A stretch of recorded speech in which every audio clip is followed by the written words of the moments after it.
আপনার জিমেইলের স্টোরেজটি আমার এই যে স্টোরেজটি দেখতে পাচ্ছেন 93% ফুল হয়ে গিয়েছে। হয়তোবা আপনারটিও সেমভাবে 93% ফুল হয়ে গিয়েছে কিংবা তার চাইতে আরও বেশি ফুল হয়ে গিয়েছে। এখন আপনি এই জিমেইলের স্টোরেজটি কীভাবে খালি করবেন এই প্রসেসটাই কিন্তু এখন আপনাকে দেখাবো। একেবারে অথেন্টিক প্রসেস, খুবই ইজি প্রসেস, কেউ মিস করবেন না।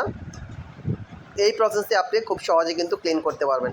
এভাবে আসলে আপনারা চাইলে যে ক্লিন আপ টু স্পেস এখানেও ক্লিক করতে পারেন, তাহলে সরাসরি আপনাকে গুগল ওয়ান স্টোরেজ ম্যানেজারে নিয়ে যাবে। নিয়ে যাওয়ার পরে আপনি এখানে টোটালসটা আপনার ডিটেলস দেখতে পাবেন। এই যে মোর ডিটেলসে ক্লিক করলে আপনি দেখতে পাবেন যে আপনার জিমেলে কতটুকু স্পেস আছে, গুগল ফটোতে কতটুকু আছে, গুগল ড্রাইভে কতটুকু আছে এবং কি আধারে কতটুকু স্পেস ধরে আছে। ওকে, আপনি দেখতে পাচ্ছেন যে আমি দেখতে পাচ্ছি যে আমার এখানে গুগল জিমেলে সবচেয়ে বেশি আছে 10.41। তার মানে আমাকে সবচেয়ে বেশি ফোকাস দিতে হবে 10.41, মানে জিমেলের মধ্যে কী পরিমাণে মেল এসে পড়ে আছে বুঝতে পারতেছেন। মেলগুলো ডিলিট করার দিকে ফোকাস দিতে হবে।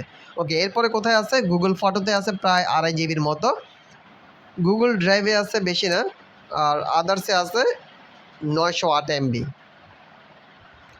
এর মধ্যে ইমেল অ্যান্ড লার্জ দেখেন, আর একটু নিচের দিকে নামেন, এখানে ইমেল অ্যান্ড লার্জ অ্যাটাচমেন্ট আছে 5 জিবি। বুঝতে পারতেছেন তো কত বিশাল একটা অ্যামাউন্ট।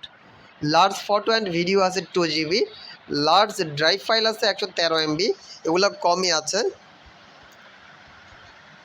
হোয়াটসঅ্যাপ আছে, আদার ডিভাইস আছে। দেখি তো ডিভাইস স্টোরেজে কি আছে।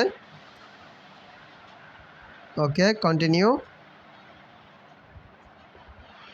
ওকে, ডিভাইস স্টোরেজে কিছুই নাই।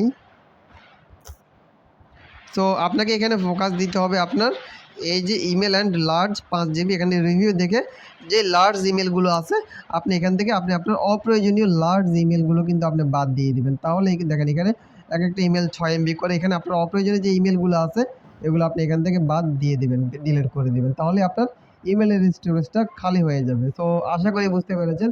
এই প্রসিডিউর মেনটেন করে আপনি আপনার ইমেল স্টোরেজটা খালি করতে পারবেন।